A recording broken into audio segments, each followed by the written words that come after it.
ಒಂದು ಪೈಶಾಚಿಕ ಕೃತ್ಯ ನಡೆದು ಹೋಗಿದೆ. ಬೆಂಗಳೂರಿನ ರೈಲ್ವೆ ಸ್ಟೇಷನ್ನಲ್ಲಿನೇ ಮಧ್ಯರಾತ್ರಿ ಕಾಮಾಂಧರು ಅಟ್ಟಹಾಸ ಮೆರೆದಿದ್ದಾರೆ.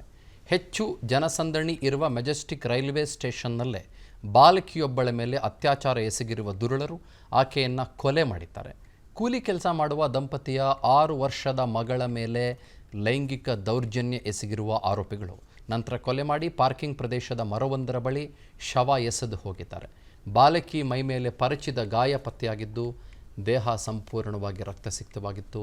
ಸ್ಥಳಕ್ಕೆ ಉಪ್ಪಾರಪೇಟೆ ಪೊಲೀಸರು ಭೇಟಿ ಕೊಟ್ಟು ಪರಿಶೀಲನೆ ನಡೆಸಿದ್ದಾರೆ. ಬಾಲಕಿ ಶವವನ್ನು ವಿಕ್ಟೋರಿಯಾ ಆಸ್ಪತ್ರೆಗೆ ರವಾನೆ ಮಾಡಲಾಗಿದೆ. ಹೃದಯ ಕಲಕಿ ಹೋಗುವ ಘಟನೆ ಇದು, ಸಿಟ್ಟು ತರಿಸುವ ಘಟನೆ ಇದು. ಪರಮ ಪಾಪಿಗಳು, ನೀಚರು, ನಾಲಾಯಕಿಗಳು. ನಾನು ಎಷ್ಟೆಷ್ಟು ಬಾಯಿಗೆ ಬರ್ತದೆ ಅಷ್ಟೆಷ್ಟೆಲ್ಲ ನನಗೆ ಒಂದೊಂದು ಸಲ ನನಗೆ my heart starts to tremble. ನಾನು ನೇರ ಹೇಳ್ತೀನಿ ಕೇಳಿ, ಇವತ್ತು ನನ್ನ ಹೃದಯ ನಡುಗೋದಕ್ಕೆ ಶುರುವಾಗುತ್ತೆ ಇಂಥ ಪ್ರಕರಣಗಳನ್ನು ಗಮನಿಸಿದಾಗ. 6 ವರ್ಷದ ದೇವರಂಥ ಮಗು ರೇಪ್ ಆಗಿ ಸತ್ತೋಗಿದೆ ಬೆಂಗಳೂರಿನಲ್ಲಿ. I don't know what to say. ಪೊಲೀಸರ ಭಯನೇ ಇಲ್ವಾ ಅಂತ? ಪೊಲೀಸರ ಭಯ, ಇನ್ನೊಬ್ಬರ ಭಯ, ಮತ್ತೊಬ್ಬರ ಭಯ, ಬೇರೆಯವ್ರ ಭಯ ಆ ಕಡೆ ಬಿಸಾಕ್ಬಿಡ್ರಿ, ಬಿಟಾಕ್ರಿ. ಮನುಷ್ಯತ್ವ ಅನ್ನೋದು ಎಲ್ಲಿ ಬಿದ್ದು ಸತ್ತೋಗಿ ನರಳ್ತಾ ಇದೆ ರೀ. ಇವತ್ತು ಎಲ್ರಿ ಸತ್ತು ಬಿದ್ದೋಗಿದೆ ಮನುಷ್ಯತ್ವ ಅಂತನ್ನೋದು. 6 ವರ್ಷದ ಕೂಸು ಅಂದರೆ ದೇವರ ಸಮಾನ ರೀ. 6 ವರ್ಷದ ಚಂದದ ಮಗು, ತೊದಲು ನುಡಿಗಳ ಕೂಸು ರೀ. 6 ವರ್ಷದ ಹೆಣ್ಮಗು. ಈಗ ತಾನೇ ಹೇಳ್ತಾ ಇದ್ನಲ್ಲ ನಾನು, ಮಕ್ಕಳನ್ನ ಹೇಗೆ ಕಾಣ್ತೀವಿ ನಾವು ಅಂತ. ದೇವರು 6 ವರ್ಷದ ಕೂಸು ರಕ್ತ ಸಿಕ್ತವಾಗಿ ರೇಪ್ ಆಗಿ ಅದರ ದೇಹ ಬೆಂಗಳೂರಿನ ಮೆಜೆಸ್ಟಿಕ್ ರೈಲ್ವೆ ಸ್ಟೇಷನ್ ನಲ್ಲಿ ಸಿಗತ್ತೆ ಅಂತಂದ್ರೆ ಏನ್ರಿ, ನಾವ್ ಎಲ್ರಿಗ್ರಿ ಇವಾಗ ನಿಂತ್ಕೊಂಡಿದ್ದೇವ್ರಿ? ಎದೆ ನಡಗಲ್ವೇನ್ರಿ ನಿಮಗೆ? ಎದೆ ನಡಗಲ್ವಾ? ನಿಜ. ಇದೂನು ಉಳ್ಳವ್ರಿಗೊಂದು ನ್ಯಾಯ, ಇಲ್ದೇ ಇರೋರ್ಗೆ ಇನ್ನೊಂದು ನ್ಯಾಯ ರೀ ಇದು. ಹೇಳ್ತೀನಿ ಕೇಳಿ ನಿಮಗೆ. ಎಲ್ಲೋ ರಸ್ತೆ ಬದಿಯಲ್ಲಿ, ಬೀದಿ ಬದಿಯಲ್ಲಿ ವ್ಯಾಪಾರ ಮಾಡಿಕೊಂಡು ಪಾಪ ಬದುಕಿಲ್ಲದೆ ಗುಡಿಸಲಲ್ಲಿ ವಾಸ ಮಾಡಿಕೊಂಡು, ಸಣ್ಣ ಸಣ್ಣ ಮನೆಗಳಲ್ಲಿ ವಾಸ ಮಾಡಿಕೊಂಡು ಆ ಪುಟ್ಟ ಮಕ್ಕಳಿಗೆ ಪಾಪ ಸೌಲಭ್ಯಗಳನ್ನು ಕೊಡೋಕ್ಕಾಗದೆ ನರಳುತ್ತಾ ಇರ್ತಾರೆ ಅಪ್ಪ ಅಮ್ಮಂದರು. ಬೇರೆ ಬೇರೆ ಊರುಗಳಿಂದ ಬರ್ತಾರೆ.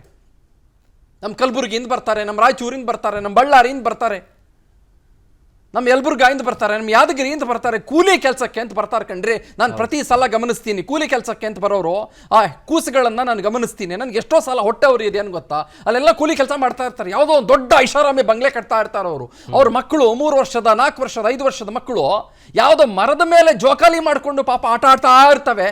ಮೈ ಮೇಲೆ ಬಟ್ಟೆ ಕೂಡ ಇರಲ್ಲ ಕೂಸುಗಳಿಗೆ. ನನ್ಗೆ ಅವಾಗ ಅನ್ಸೋದು, ನಮ್ಮ ಮಕ್ಕಳಿಗೆ ನಾವು ಎಷ್ಟೆಲ್ಲ ಕೇರ್ ಮಾಡ್ತೀವಿ. ನಮ್ಮ ಮಕ್ಕಳಿಗೆ ಒಂದು ಸಣ್ಣ ತರಚಿದ ಗಾಯ ಆದರೆ ಎಷ್ಟೆಲ್ಲ ಕೇರ್ ಮಾಡ್ತೀವಿ. ನಮ್ಮ ಮಕ್ಕಳು ಒಂದು ಸ್ವಲ್ಪ ಹತ್ಬಿಟ್ರೆ ನಾವು ಎಷ್ಟೆಲ್ಲ ಮರುಗಿ ಬಿಡ್ತೀವಿ. ನಮ್ಮ ಮಕ್ಕಳು ಅಮ್ಮ ನೋವು ಅಂತ ಬಂದರೆ, ಅಪ್ಪ ನೋವು ಅಂತ ಬಂದರೆ, ನಮ್ಮ ಮಕ್ಕಳಿಗೆ ಒಂದು ಚೂರು ಹುಷಾರ್ ತಪ್ಪಿಬಿಟ್ರೆ, ನಮ್ಮ ಮಕ್ಕಳಿಗೆ ಒಂದು ಚೂರು ಏನೋ ಹಲ್ಲೋವು ಬಂತು ಅಂತಂದ್ರೆ, ಏನೋ ತಲೆನೋವು ಬಂತು ಅಂತಂದ್ರೆ, ನಮ್ಮ ಮಕ್ಕಳಿಗೆ ಯಾವುದೋ ಒಂದು ವ್ಯಾಕ್ಸಿನೇಷನ್ ಕೊಡಿಸಿಲ್ಲ ಅಂತಂದ್ರೆ ನಾವು ಎಷ್ಟು ನಲಗಿ ಬಿಡ್ತೀವಿ, ಎಷ್ಟು ಒದ್ದಾಡಿ ಬಿಡ್ತೀವಿ. ಆದರೆ ನಮ್ಮಲ್ಲಿ ಈ ಬಡತನ ಮತ್ತು ಶ್ರೀಮಂತಿಕೆ ರೇಷಿಯೋ ಇನ್ನು ಎಷ್ಟು ಅಜಗಜಾಂತರ ಇದೆ ಅನ್ನೋದಕ್ಕೆ ಇದೆಲ್ಲ ಸಾಕ್ಷಿಯಾಗಿ ನಿಂತ್ಕೊಳ್ಳತ್ರಿ. ಈ ಮಕ್ಕಳು ರೈಲ್ವೆ ಸ್ಟೇಷನ್ನಲ್ಲಿ ವಾಸ ಮಾಡಬೇಕಾದಂಥ ದುಸ್ಥಿತಿ. ಹೌದು. ಎಲ್ಲಿದೆ ಪ್ರೊಟೆಕ್ಷನ್ನು? ಆಮೇಲೆ ಎಷ್ಟೋ ಜನ ಮಕ್ಕಳು ಕೂಲಿ ಕೆಲಸ ಮಾಡಬೇಕಾದಂಥ ಅಪ್ಪ ಅಮ್ಮಂದರ ಜೊತೆಗೆ ಪಾಪ ರಸ್ತೆಯಲ್ಲಿ ಮಲಗಬೇಕಾದಂಥ ದುಸ್ಥಿತಿ, ಗುಡಿಸಲಲ್ಲಿ ಮಲಗಬೇಕಾದಂಥ ದುಸ್ಥಿತಿ, ಫುಟ್ಪಾತ್ ಮೇಲೆ ಮಲಗಬೇಕಾದಂಥ ದುಸ್ಥಿತಿ.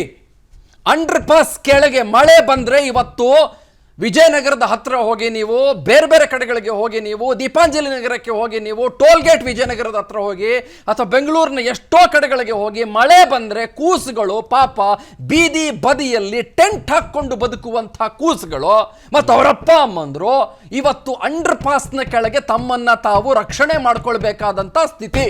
ಹೌದು. ಏನ್ರಿ ಅನ್ಯಾಯ ಇದು? ಏನ್ರಿ ಅನ್ಯಾಯ? ಬೆಂಗಳೂರು ಅಂತ ಕರಿತೀರಿ, railway station Majestic, Sangolli Rayanna railway station ಅಂತ ಕರಿತೀರಿ ತಾವು, ಸಾವಿರಾರು CC ಕ್ಯಾಮ್ರಾಗಳಿರುವ ಜಾಗ ಅಂತ ಕರಿತೀರಿ ನೀವು. ಅಲ್ಲೆಲ್ಲೋ ಏನೋ ಆಯ್ತು ಅಂದ್ರೆ ನಾವೆಲ್ಲ ಬಾಯ್ ಬಡ್ಕೋತೀವಲ್ರಿ ಇಲ್ಲಿ ಕೂತ್ಕೊಂಡು. ನಮ್ಮ ಪಕ್ಕದಲ್ರಿ ವಿಧಾನಸೌಧದಿಂದ ಈ ಪಕ್ಕದ ರೀ, ಈಗ ಒಂದು ಕಲ್ಲು ಹೊಡೆದ್ರೆ ಮೆಜೆಸ್ಟಿಕ್ ಸಿಗ್ತದೆ ನನಗೆ. ಒಂದೇ ಒಂದು ಸಣ್ಣ ಕಲ್ಲು ಹೊಡೆದ್ರೆ ಮೆಜೆಸ್ಟಿಕ್ ಸಿಗ್ತದೆ ನನಗೆ. ನಾವಿದನ್ನು ಘನಗಂಭೀರವಾಗಿ ಸ್ವೀಕರಿಸಲೇ ಇಲ್ವಲ್ರಿ. ಪೊಲೀಸರು ಇದನ್ನು ಎಷ್ಟು ಗಂಭೀರವಾಗಿ ಸ್ವೀಕರಿಸಿದ್ರಿ ರೀ ನನಗೆ ಗೊತ್ತಿಲ್ಲ. ಹೋಮ್ ಮಿನಿಸ್ಟರ್ ಇದ್ರ ಬಗ್ಗೆ ಏನು ಮಾತಾಡಿದ್ರು ರೀ ನನಗೆ ಗೊತ್ತಿಲ್ಲ. ರಾಜ್ಯದಲ್ಲಿ ವ್ಯವಸ್ಥೆ ಅನ್ನೋದು ಎಲ್ಲಿ ಹಾಳು ಬಿದ್ದೋಯ್ತು ರೀ, ರಕ್ಷಣೆ ಅನ್ನೋದು ಎಲ್ಲ ಹಾಳು ಬಿದ್ದೋಯ್ತು ರೀ. ಇವೆಲ್ಲಕ್ಕೂ ಮುಖ್ಯವಾಗಿ ನನಗೆ ಕಾಡೋದು ಏನು ಗೊತ್ತೇನ್ರಿ, ನಾನು ಓಪನ್ ಆಗಿ ಭಾಳ ಮುಕ್ತವಾಗಿ ಇವತ್ತು ಹೃದಯದಿಂದ ಮಾತಾಡ್ತಾ ಇದ್ದೀನಿ. ಕೇಳಿಸ್ಕೊಳ್ಳಿ Sharath Hunsur, let me tell you, okay, my eyes are filled today. ಇದು ಒಳ್ಳೆಯದಲ್ಲ ರೀ, ತುಂಬ ಕೆಟ್ಟದ್ರಿ ಇದು.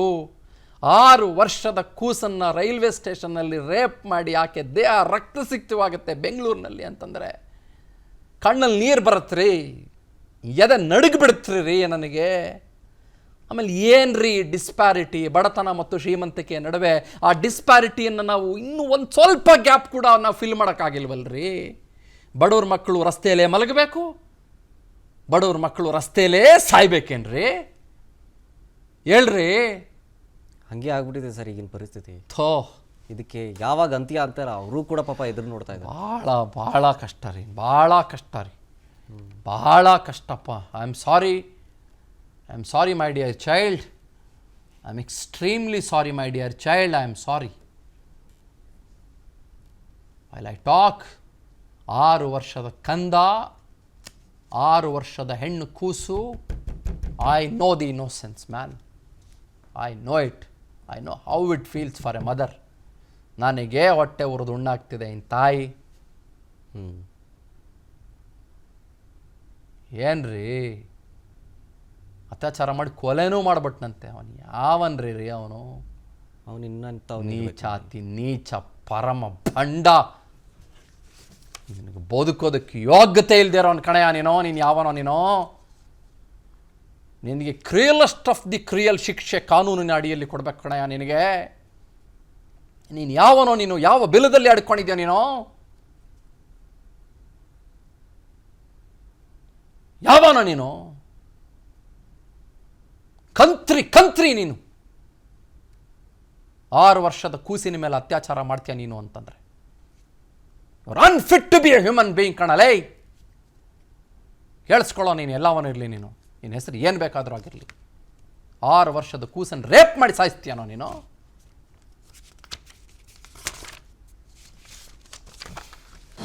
ಅನುಕ್ಷಣದ ಸುದ್ದಿಗಳಿಗಾಗಿ ವಿಸ್ತಾರ ನ್ಯೂಸ್ ಯೂಟ್ಯೂಬ್ ಚಾನೆಲ್ ಸಬ್ಸ್ಕ್ರೈಬ್ ಮಾಡಿ. ಹೊಸ ಸುದ್ದಿಗಳ ನೋಟಿಫಿಕೇಶನ್ಗಾಗಿ ಬೆಲ್ ಐಕಾನ್ ಕ್ಲಿಕ್ ಮಾಡಿ. ಲೇಟೆಸ್ಟ್ ಅಪ್ಡೇಟ್ಸ್ಗಾಗಿ www.vistaranews.com ವೆಬ್ಸೈಟ್ಗೆ ವಿಸಿಟ್ ಮಾಡಿ. ಅಂಗೈಯಲ್ಲೇ ಜಗತ್ತಿನ ಸುದ್ದಿ ತಿಳಿಯಲು ವಿಸ್ತಾರ ನ್ಯೂಸ್ ಕನ್ನಡ ಆಪ್ ಡೌನ್ಲೋಡ್ ಮಾಡಿ.